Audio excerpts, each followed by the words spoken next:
Hi there.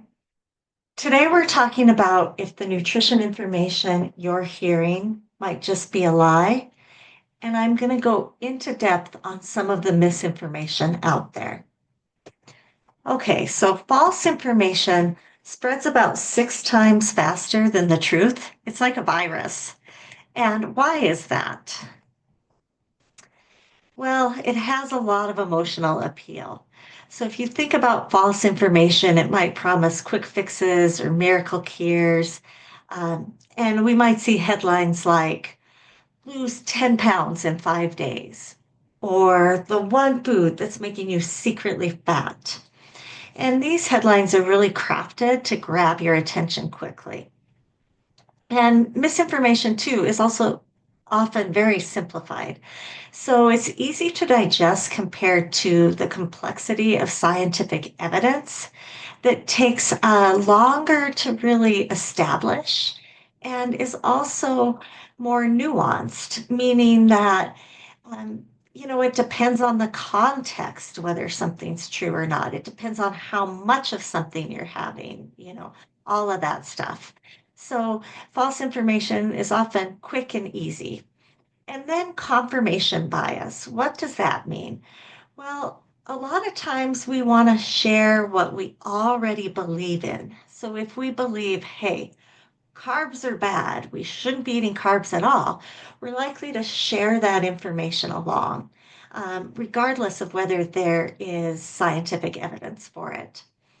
And lastly, social media dynamics. And I am no expert in social media dynamics, but I have heard that the algorithms for social media tend to favor and show more of the information that's really engaging, that people are engaging with, regardless of whether or not it's true. So it's just one of those things like it captures people's attention, they share it, they comment, they like it, and then you see more of it, even if it's not true. All right, so let's talk about evidence-based nutrition and what that looks like. Well, I mentioned it's more complex and doesn't offer instant results, and that's because over time, studies are done, and we don't take one study and say, oh, this is the thing to do, right? Whereas sometimes you'll see that in the media or on social media. Where, hey, this one study came out, do this, and we don't even know if the study is quality. So it's got to be established over time with multiple studies. And it's really less likely to get attention because oftentimes it's not flashy, it's not emotion based. Um, and it's harder to implement. People want that quick fix. Uh, People may know that regular physical exercise is really going to help them to process their insulin better. Um, but that, again, is something that is not easily done for a lot of people. And so these things that aren't as flashy and catchy, but we know work, oftentimes don't get as much attention. So let's talk about some of the false claims out there. I'm going to share a few of them, and I'd love to hear your comments after you're watching this. So the first is seed oils are bad. So seed oils are all over the place online.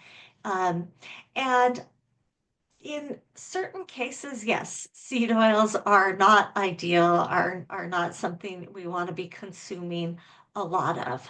But let's start with this. What are seed oils? So seed oil is an oil derived from a seed or nut and is named after the seed, nut, fruit, or vegetable that it came from.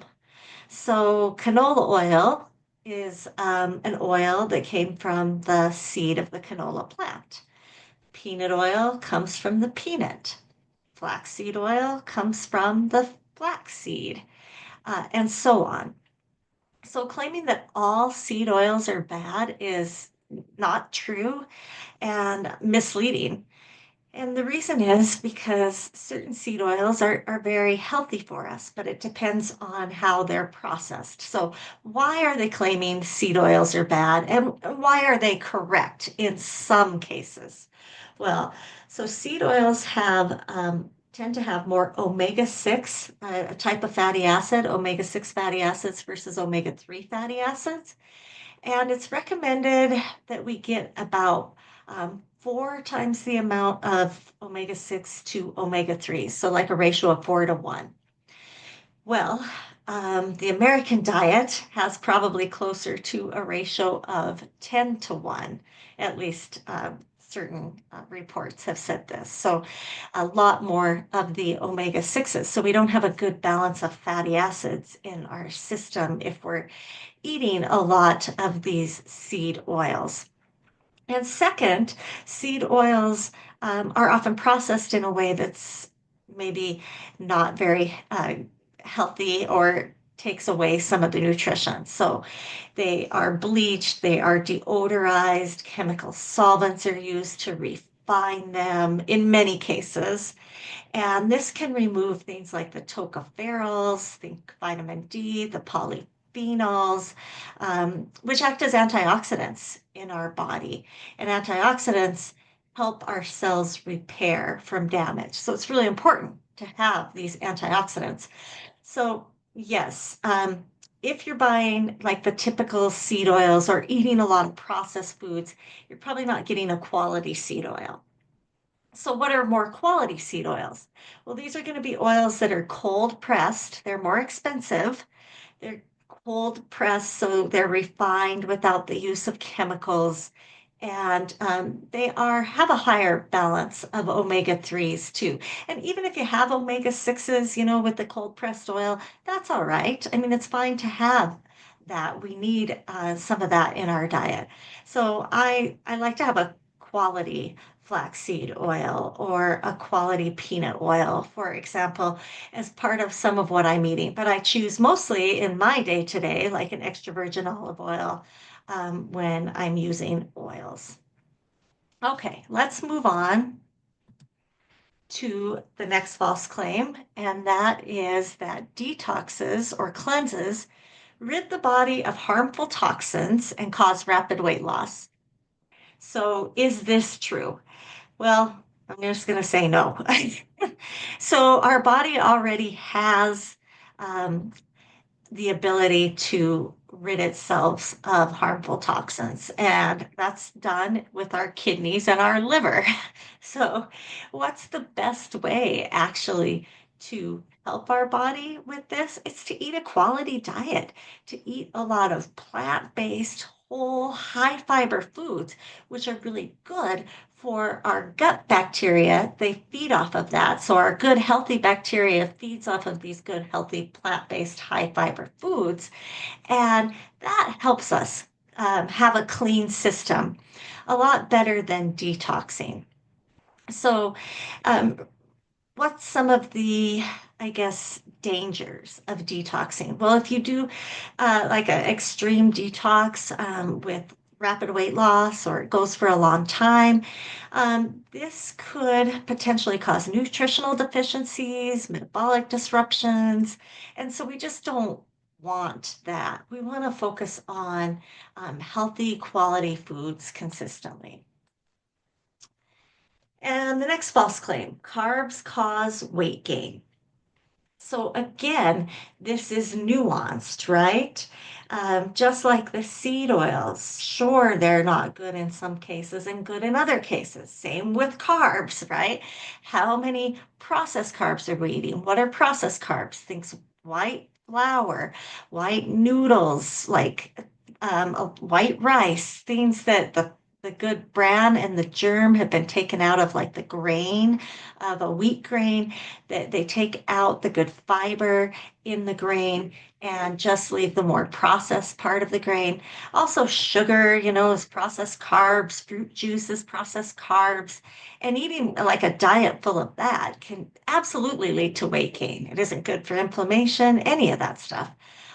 But whole grains are actually a really important part of our diet and have been around, you know, um, for tens of thousands of years, research shows going back, grains were available and humans ate grains and we function best. I mean, carbohydrates are the preferred source of energy for the brain, provide lots of good nutritional value and fiber.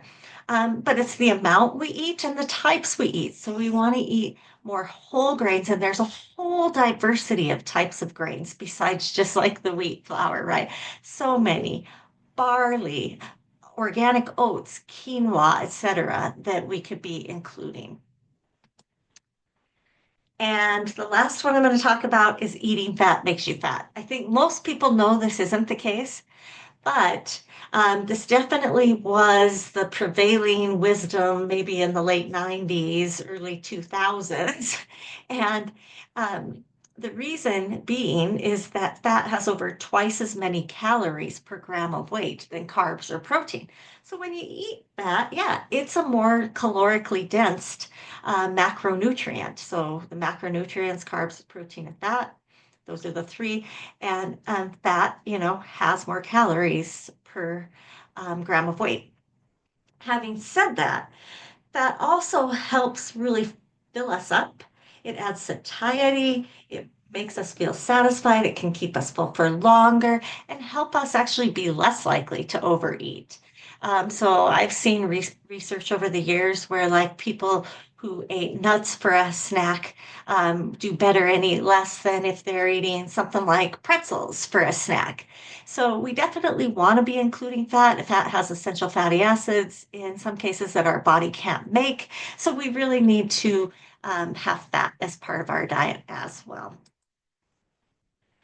So, in summary, this evidence-based true information takes time. It's slow like a tortoise. It's not rapid like a virus.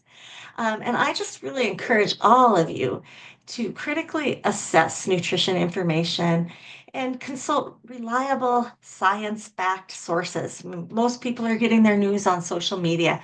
Let's get it from somewhere else. And this is why I'm taking to social media to share some of this stuff. So I would ask you now to consider passing this along if you found it valuable and follow this channel so you don't miss a video. Bye now.